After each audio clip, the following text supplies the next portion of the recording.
Um, I'm glad to be back. I talked here a few years back, Yes, sir. and yeah, and it's good to be back.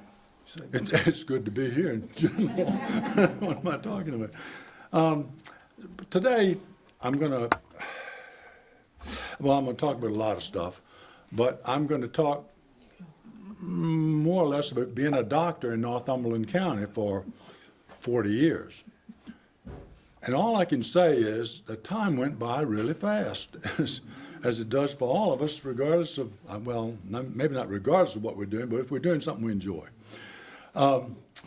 So, just a little background. When I look around here, I seem to know so many people. That's good. But I grew up in Fleeton. My father was a Menhaden fisherman, and I was on track to become a Menhaden fisherman. And then, I don't know what it was exactly. It was a combination of things. One of the people I grew up with at Reedville School was a little girl named Janet Spriggs. And I think as much as anything else, she sort of changed the way things went for me for a long time. And as you all probably know, she passed away just before Christmas this past year. And boy, I miss her. But time heals a lot of things. And that was good for my doctoring business too. Sometimes the medicine didn't do a daggone bit of good.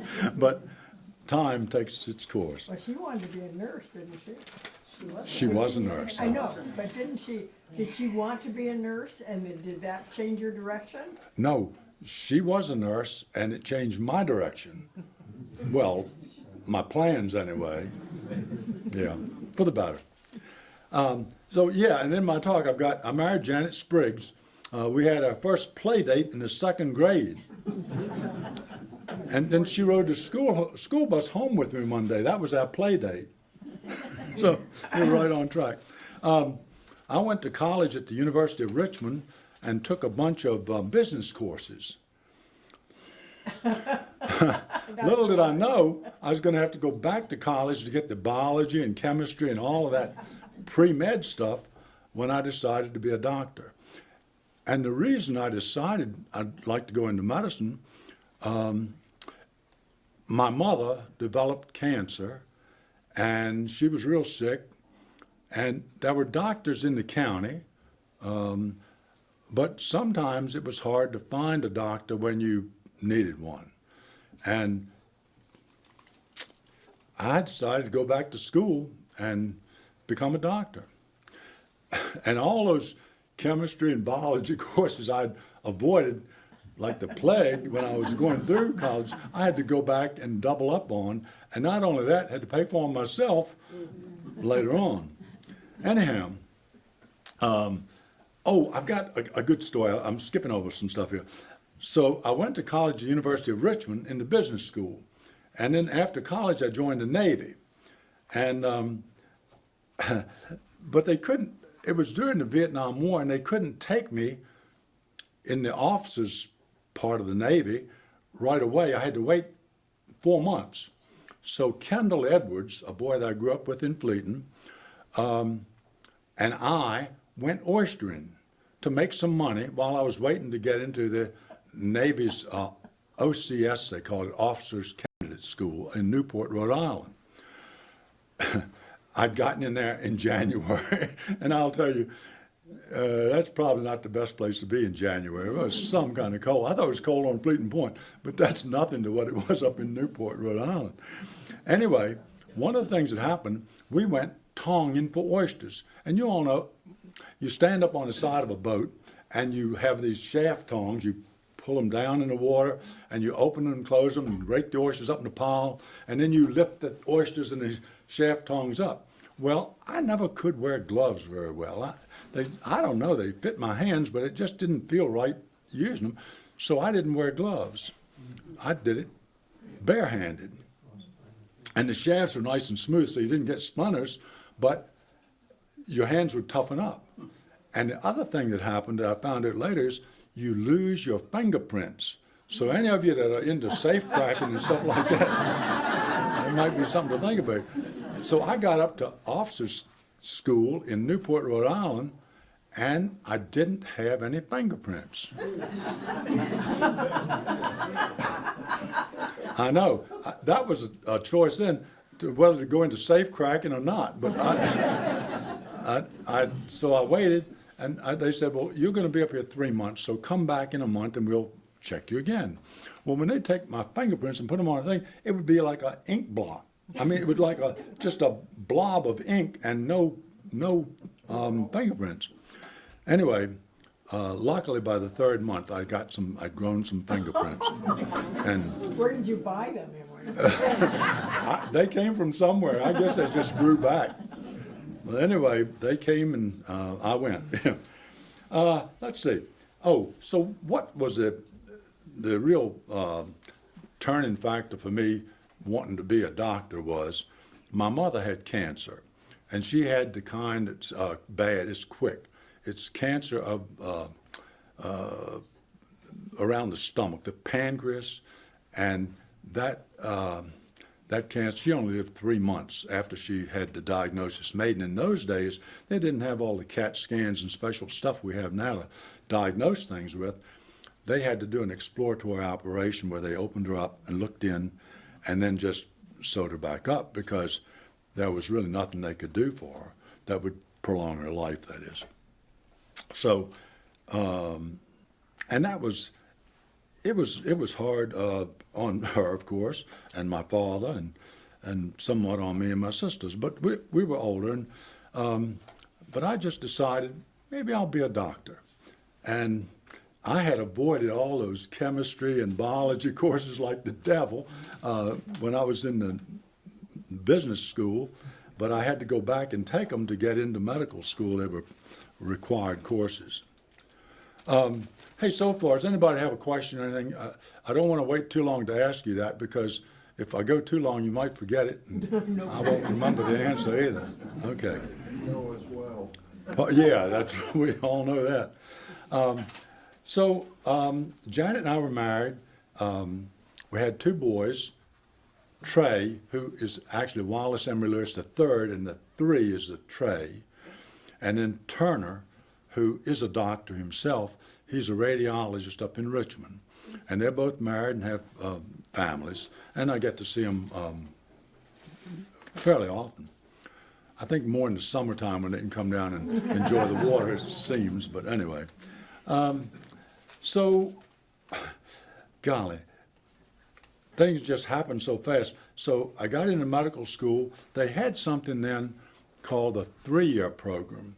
In other words, for doctors who weren't decided on what they were going to do, they could do the 3 years and then take the 4th year of medical school, and that was to help you try. You'd spend a couple of months in each specialty that you were interested in and see if that suited your fancy, so to speak, and you decided to go into that area of medicine. I knew what I wanted to do. I wanted to come back to Reedville and be a family doctor. So I skipped, or didn't do, the 4th year. I just went right into my residency. And in those days, they had the option, you could be a family practitioner, which was a new and coming thing. And because they were just changing over, you had an option. You could do the 3-year program and be a family doctor, or you could do a 1-year program and be a general practitioner. So that's what I did, the 1-year program, because I was interested in getting back here and being a doctor. And so far, I haven't regretted. At one time, I thought I did, because I was getting paid a little less than some of the other doctors. And it was a doctor who was working with me, or actually working for me, and he was getting paid more for seeing a patient than I was. It was like $6, so not a lot, but so I called and said, well, how come I'm not? He said, well, you're on our list as a general practitioner. And I said, yeah. Well, what's he? He said, he's a family doctor. And I said, well, what do I have to do to get changed over? She said, just tell me. Duh. So, Anyway, so I came back to Reedville. I joined Bob Beatley for a year and worked in Reedville. And then I said, well, Bob, I'd like to buy into your practice. I'd like to, go 50-50 with you. He didn't own the building. He was renting that from Captain John Larry, owned the building in Reedville. That's now where the post office is. So he said, well, do you know a lawyer? I said, yeah, I know a guy named Ammon Dunton over in Kilmarnock. So he said, well, let's go over there and talk to him and get him to write the contract up. I said, that's good. So we did that, and he wrote up a 50-50 partnership agreement. And Bob called me the night before we were supposed to sign the agreement, the deal. And he said, Emery, I've read this thing, and I don't think I want to sell you 50%. I'll sell you 49%. So anyway, best thing that ever happened to me, because I went it on my own and built an office up in Burgess. Well, after a while, we started with a trailer up there. I don't know. Do you all remember that trailer? I know some of the girls do because they worked with me. Yeah. So we operated over a little, it was a construction trailer. And it was the darndest thing. It had heat and air conditioning. And there were, as I remember, there was a door.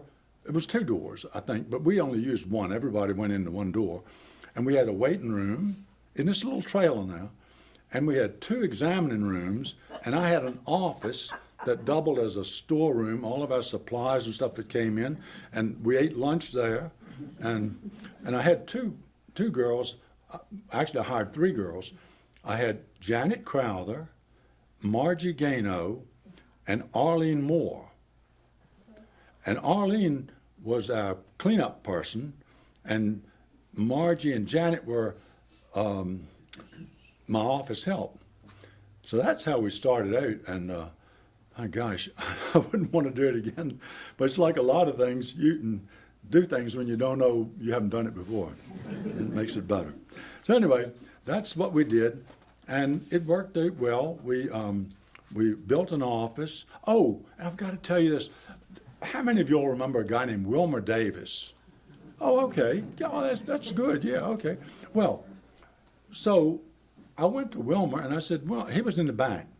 I said, Wilmer, I need to borrow some money. I've got to build an office, and I'm going to need a lot of money. And he said, interest rates were terrible. The bank was getting 15% in those days for money. Yeah.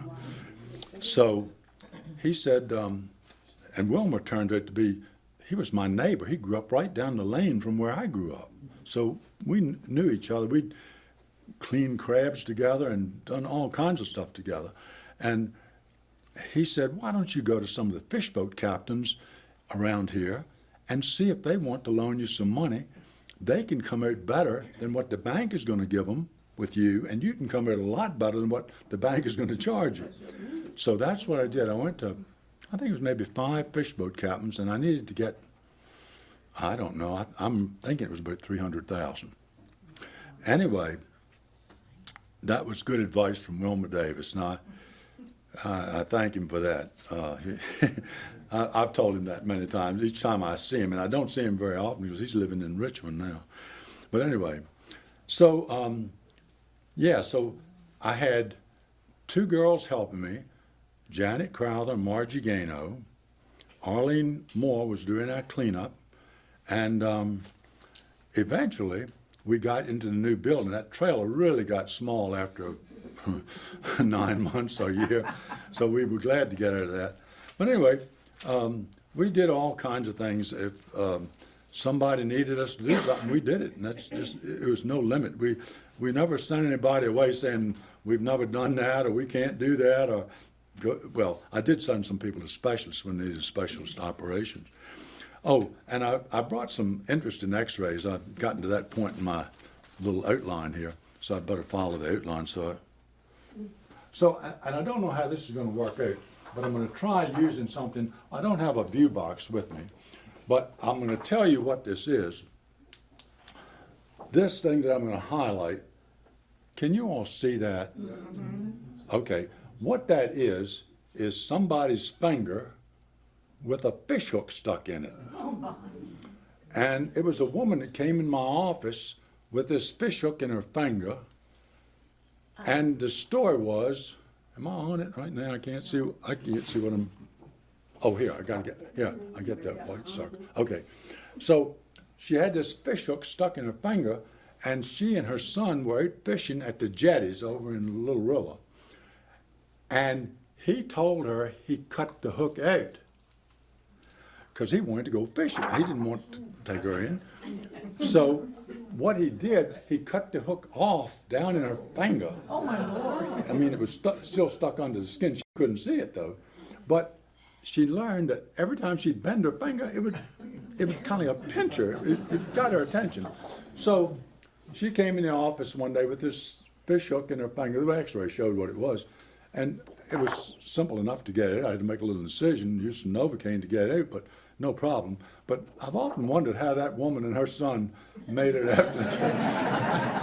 that wouldn't be getting off to a good start if they just met. Maybe that mother instinct.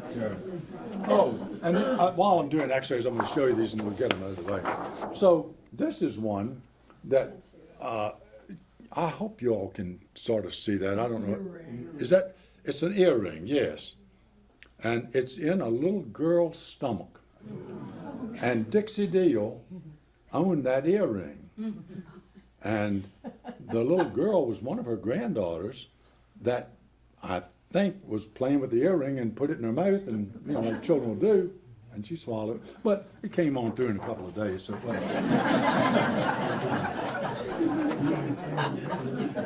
oh my gosh. Now this one, I don't know if you can read the name up here, but it says Janet Lewis. This was my wife. She went to the dentist to have a root canal done. And this is the drill that the dentist used. Oh, my gosh. He dropped it. She swallowed before he could tell her don't swallow.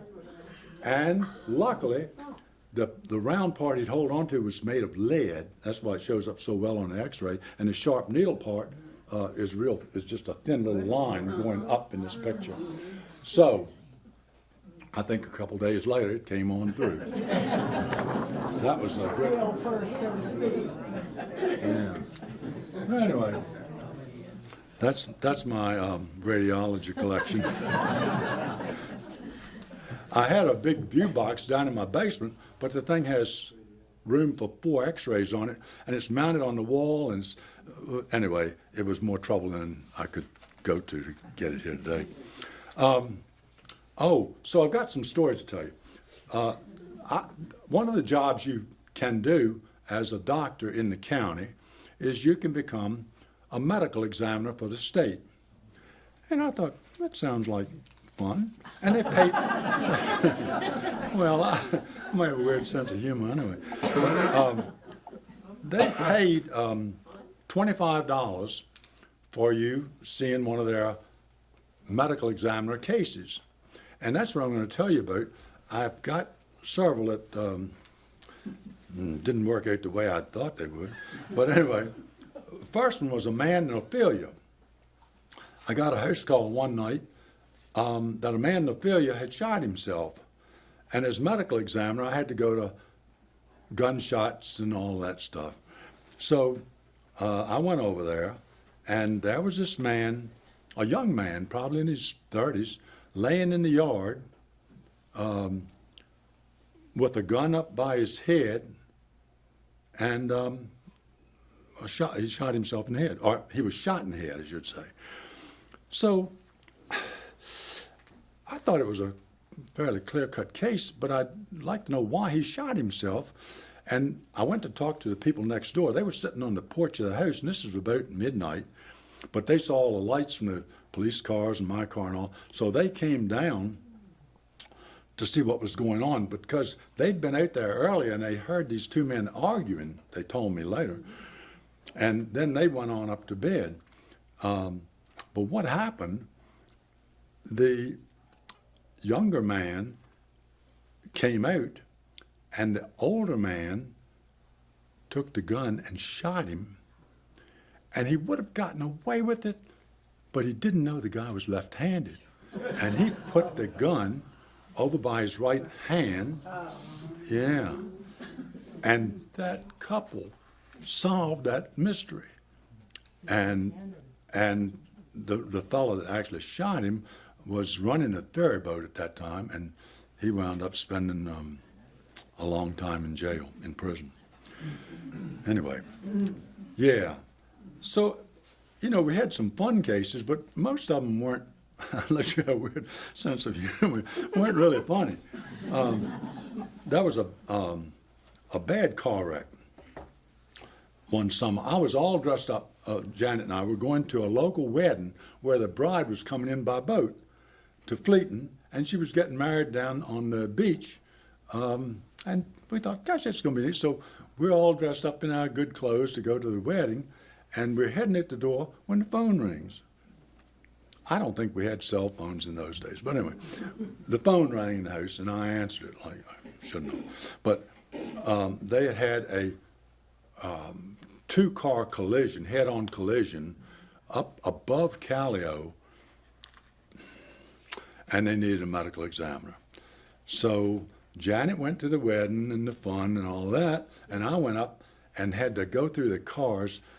Both men, it was head-on, and both men were by themselves, but the steering wheel had come into their chest, and they were jammed in the car, and the rescue squads had gotten there, the fire department had gotten there and sprayed foam all over everything, the car, the men, and I had to get in the car and work around through the steering wheel to get blood from the men's heart. The men were both dead.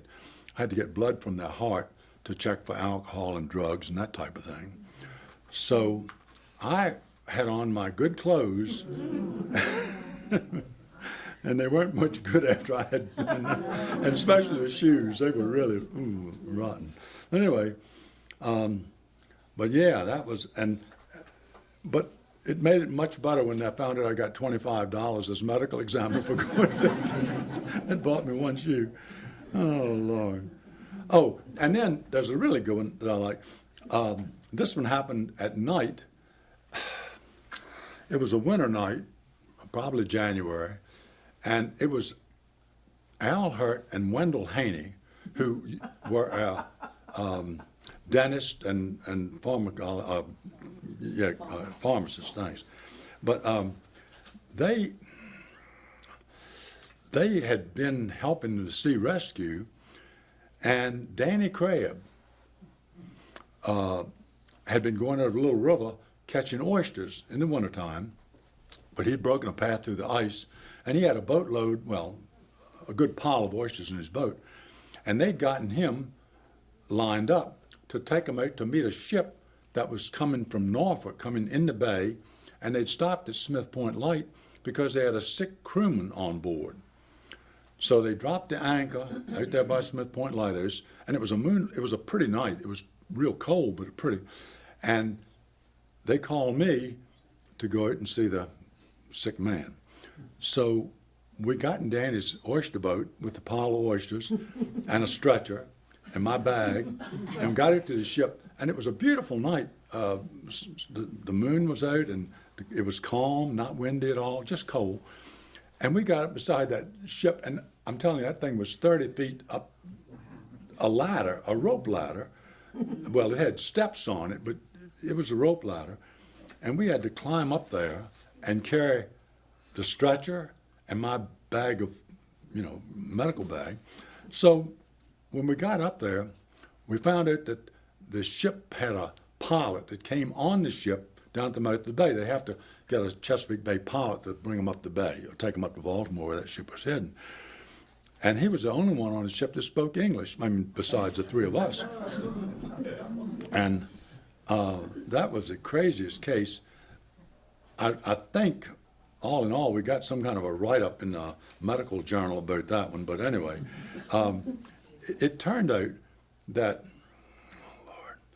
we got up on the ship, and the pilot, the only one that spoke English on the Greek ship, he got us somebody to take us back to where the sick man was. And on those Greek ships, they had women. I guess the family would go on the ship. I don't know how they did that, but they had a big lounge, probably half as big as this room, and sofas and chairs and women sitting at the table. And, well, that was unusual for me to see. But the fellow that I was going to check on who was sick, I went to check his pulse, and rigor mortis had set in. He was stiff as a board.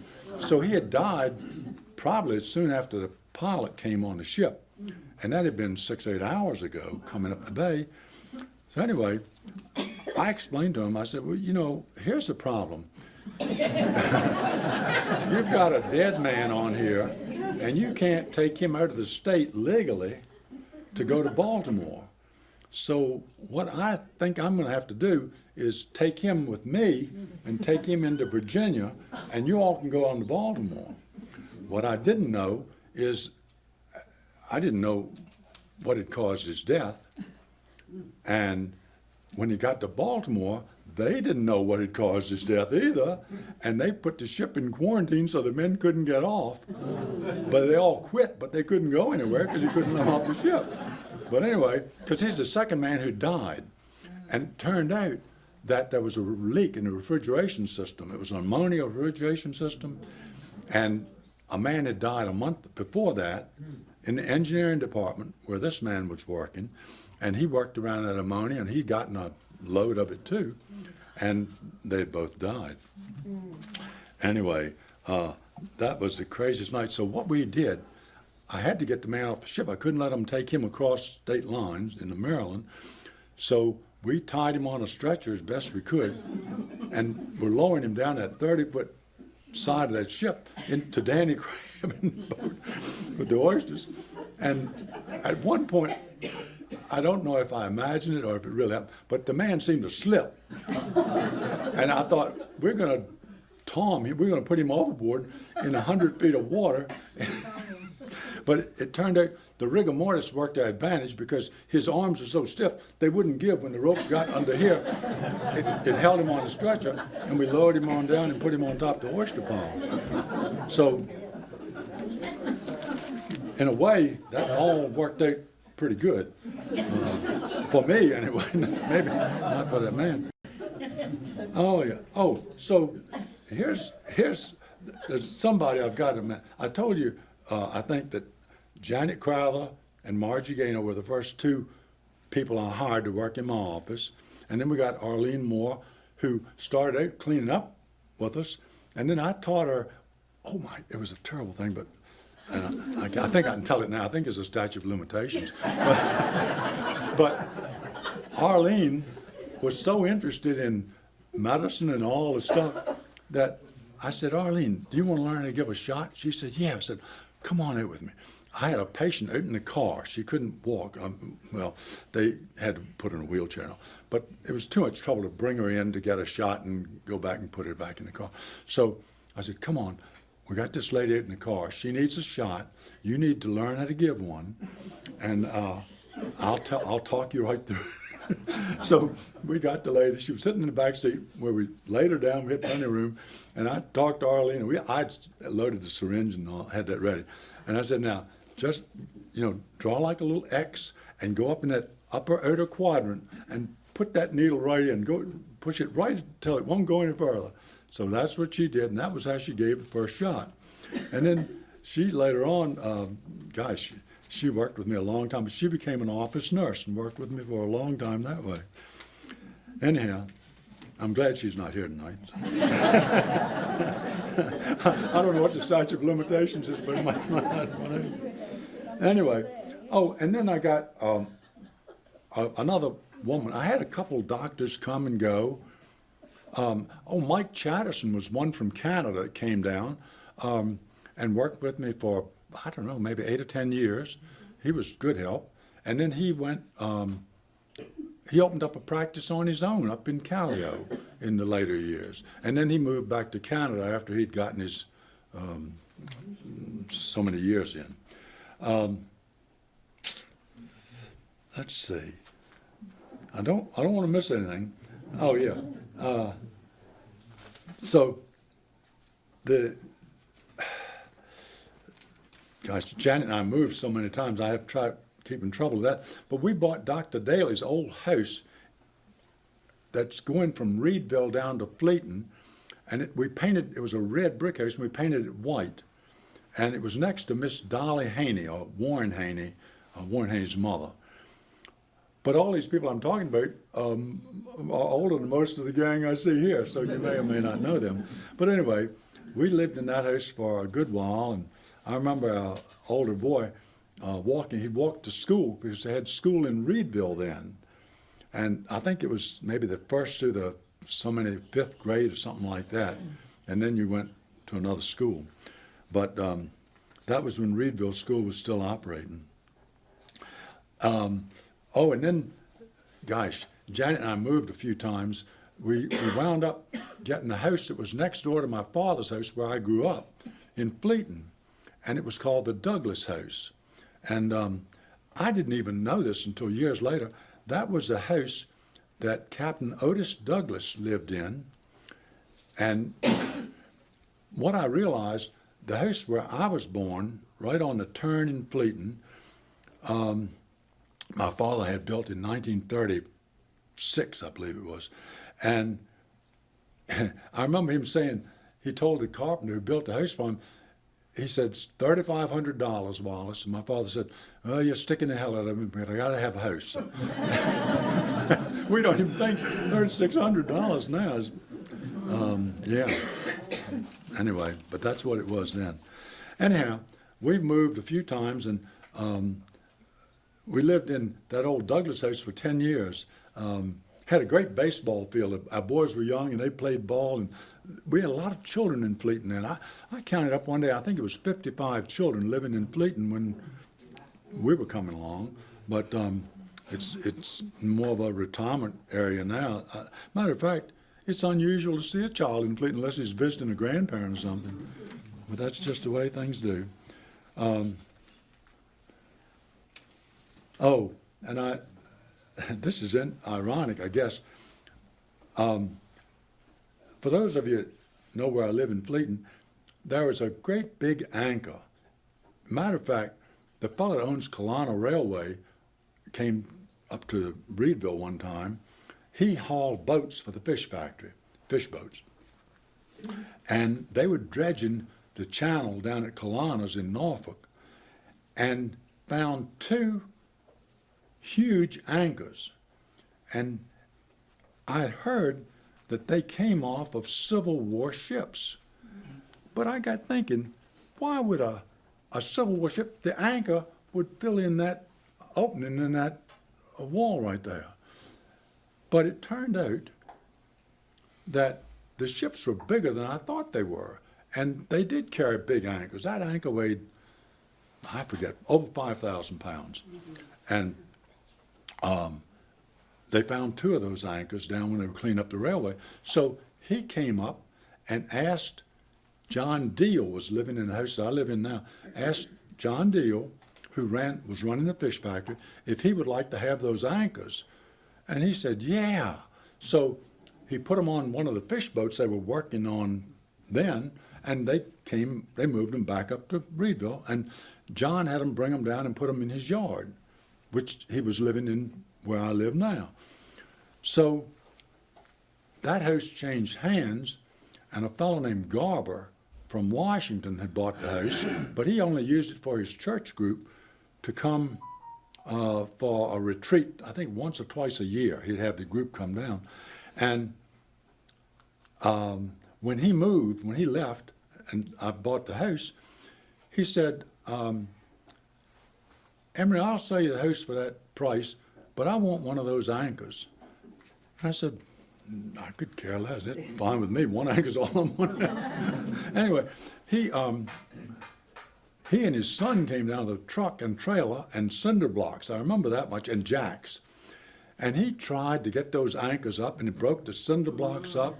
The things they're awful. I'll tell you how bad it was. I had a next door neighbor, Zip O'Halloran, and Zip was one of those people, if you ever met her, you'll know her. But Zip's husband loved to do calculations and math and all that. BF will holler. So BF came over there and measured that anchor up and down, length and height and distance and diameter and all. Anyway, he came up with it weighed 5,800 and some pounds. And about the time, well, it was actually a few days before he came over with them, I was looking up under the anchor one day trying to scrape paint off, and it had the weight stamped on it. But I never told BF. I never told BF that.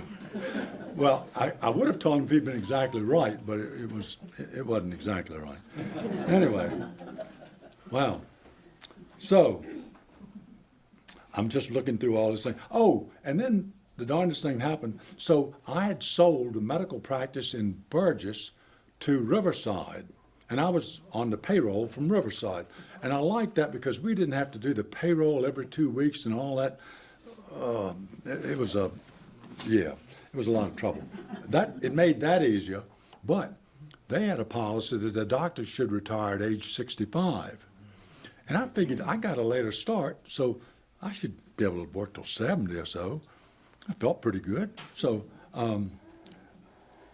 I wasn't exactly anxious to retire.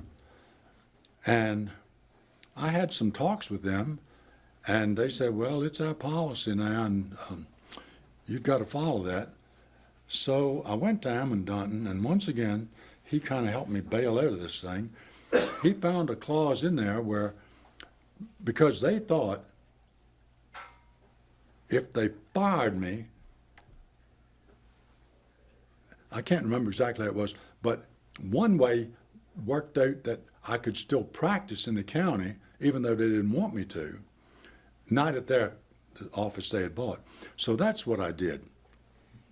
And I can't even remember how it worked out, but the bottom line was I was able to move down to Dr. Hudnall's office down at Lillian and practice for 5 years there. And Riverside had the building up there that I'd sold them, but they didn't have a doctor for it right away. It took a few years before they found a doctor for it. Yeah. As a matter of fact, I think they wound up selling it to the people that have it now. I don't think they did either. Yeah, Maybe that's when Belfield. Yeah, I think that's long. Belfield came along and he bought it as a physical therapy. Yeah, and it still has it. Yeah. Anyway, yeah, that.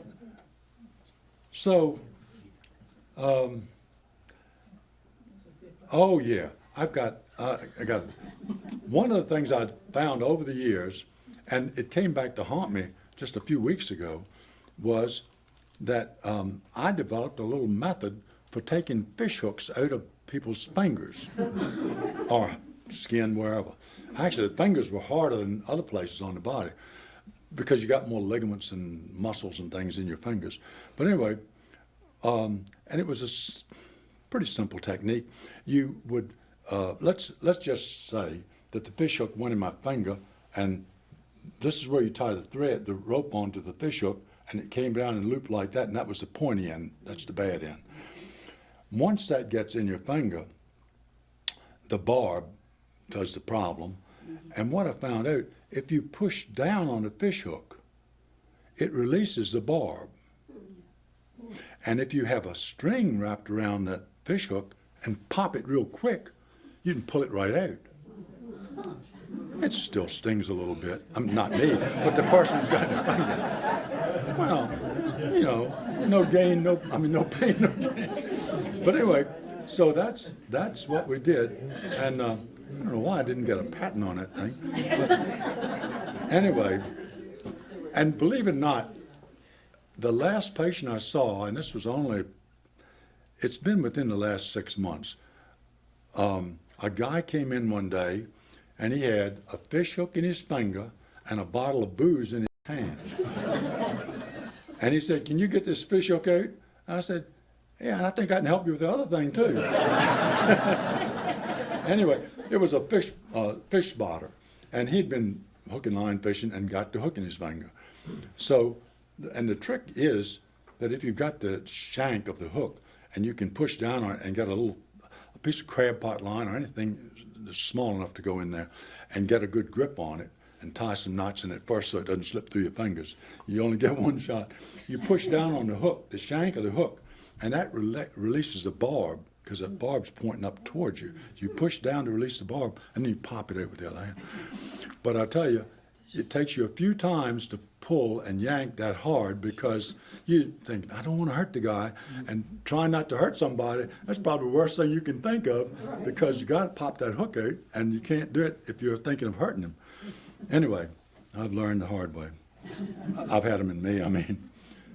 Oh, yeah, so that was the guy that brought the bottle of booze when he came in the door. Has anybody got any questions? Anything we can talk about, answer? Yeah. Doc, all the stories are good. What timeline are we looking at? When did you build your first building and then retire? All right, that's a good question. When did we build a building, Lou? I don't know. That was before well, our time. Pardon me? That was before our time. Before your time. Well, I don't know. I'm thinking maybe 75. Well, I can go backwards, because I retired in 2015, and that made 40 years. So doesn't that go back to 75? 40, okay. So I built the building in 75. Had a trailer there for the better part of a year while we were building the building. Yeah.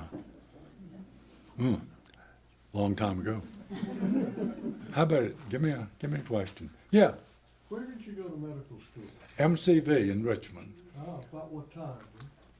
What What was the time? the time? I'm going to say 71, somewhere along there. 71, yeah. MCV. I've got a granddaughter going through applications to medical schools now. She has applied to 22 medical schools. Emery, Yes. tell them her name. Oh, her name is Emery. Yeah. Yes. Emery, you started your internship with us at Riverside in 1976. 76. Good. How do you remember that so well? How do you? I'm younger than you Oh, by a year. that's it. That's it. When you started practicing, how many doctors were there, say, between Burgess, Reedville? Oh, I've got a list. I'm glad. That's a really good question. I'm glad you asked. Let me go back to this first page. I had them all listed down here. So here's what we had. We had Dr. Beatley in Reedville, and then Heathville had Dr. Neal. He was still working, practicing. And then Lottsburg had 2 Dr. Bookers. They were still working. And Callio had a Dr. Wolski, and he had a partner named Forrester. So I don't know how many, that's 6 or so. And do you know how many doctors we have practicing in Northumberland County now? 0, right? Yeah. Yeah. And Emery, Dr. Charlton. Oh, I'm sorry, yeah. Dr. Charlton in Wycomico. Well, he had an office in Burgess and then later moved to Wycomico. Exactly right. When was Dr. Daly was there too? Dr. Daly was, yeah, he was earlier. He was in the home, he had the home youth. He built the home that I later lived in. That's right. Yeah. Pierce, Tinkle, and Lively. Pierce, Tinkle, and Lively. Yeah, and Tingle and Lively. Rabbit, Yeah, Dr. Lambert. yeah, Mr. yeah. Yes. You left us with your 3rd month in OCS when your fingerprints arrived. Oh, okay. Let me go back to that then.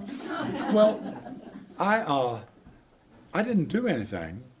It's just that they had to regrow because I'd worn them down with those shaft tongs.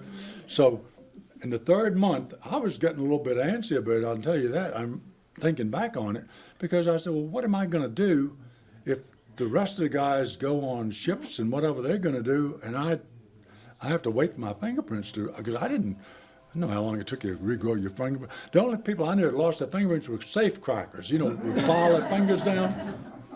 And no fingerprints was fine with them. But anyway, mine did regrow, and yeah. What But did you do? What- I didn't do anything. I just ate and slept and did the usual thing. I presume you graduated from that school. Yeah, I did. I finally did. Did they deploy you? Yes. Well, when I left, that was OCS. That was in Newport, Rhode Island. So I was there January, February, and March. By the time I got out of there, it was nice in Newport, or better. But that was a cold place, and we had to march in these uniforms and in legions of, I don't know, 6 people wide and maybe 10 long, and you didn't look around. But I'll never forget this guy. You've reminded me of that. This guy named Bill Winkleman from Nebraska, I don't think he'd ever seen salt water before in his life. He got in the officers program in Newport, Rhode Island, and he was in our company. They divided you up in Alpha, Bravo, Charlie, right on down the alphabet companies. And you competed on sports night, Friday night. You'd have tug of wars and different athletic events. But this Bill Winkleman, oh my golly, I often have wondered whatever happened to him, what ship he got on. But he was a character, yeah. All right, What type ship were you on? I was on a destroyer. Destroyed? Yeah. And where were you deployed? Well, we went initially to Vietnam because the Vietnam War was going on, and it wasn't dangerous. We did offshore shelling. We had the 5-inch guns, and we'd lob shells over there. They'd tell us, and we'd get the big eyes, the big binoculars, and you could see puffs of smoke and people running down the beach and running this way and puff of smoke down and they'd run back the other way. But it was so far away we couldn't really do much. And we'd have helicopters come. We carried helicopter fuel, jet fuel, I guess it was, and they would come and hover over our aft platform, and they'd send a rope down that would get a refueling hose and pull it up and get it in their gas fuel tank, and we'd pump so many gallons of fuel and they'd go back in. So we refueled helicopters and then lobbed ammo. They'd tell us where to shoot, and we'd fire to coordinates, yeah. And we had some Vietnamese soldiers on the ship with us. I guess it might have been sailors. North or south? It was South Vietnamese. Yeah, but yeah, that was interesting. They were. It was all new to them. You know, they didn't have any ships. They didn't have anything like that. What years were you over there? Well, it was about a year that we were over there, and I remember the places we visited more than, because we were just going up and down the coast. We were on, they call it port and starboard. You'd be on for 12 hours and off for 12 hours. And I don't remember it as being bad. You had 12 hours of sleep, and then you had 12 hours you had to be awake.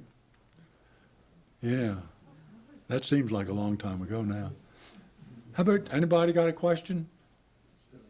Dr. Lewis. Yeah. That Greek gentleman that passed away, you said they had families on the boat. Was his family on that boat as well? Did you have to bring any of his family with you when you took him off? You remember? Oh yeah. You on the Greek freighter? Yes, Yeah. sir. No, we didn't. That crewman, well, it turned out it was an ammonia leak in the refrigeration system, and that's what had killed 2 of those people. But then his wife must not have been on the ship, is the only thing. I never had any contact with her at all. In fact, we didn't have much contact with the ship after it left. We took care of the man, and he went up to Richmond to the medical examiner's office, and I got a paper report, and I did get a letter from them saying it was the most unusual house call of the week or year or something. Anyway, but I kind of enjoyed that strange stuff. Oddly, it was kind of fun. It's more fun looking back on it than it was going through it, I can tell you that.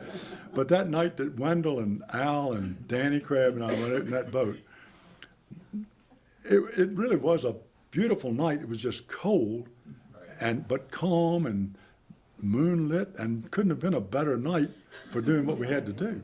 Yeah. Okay. I'm better at answers. I might have one more.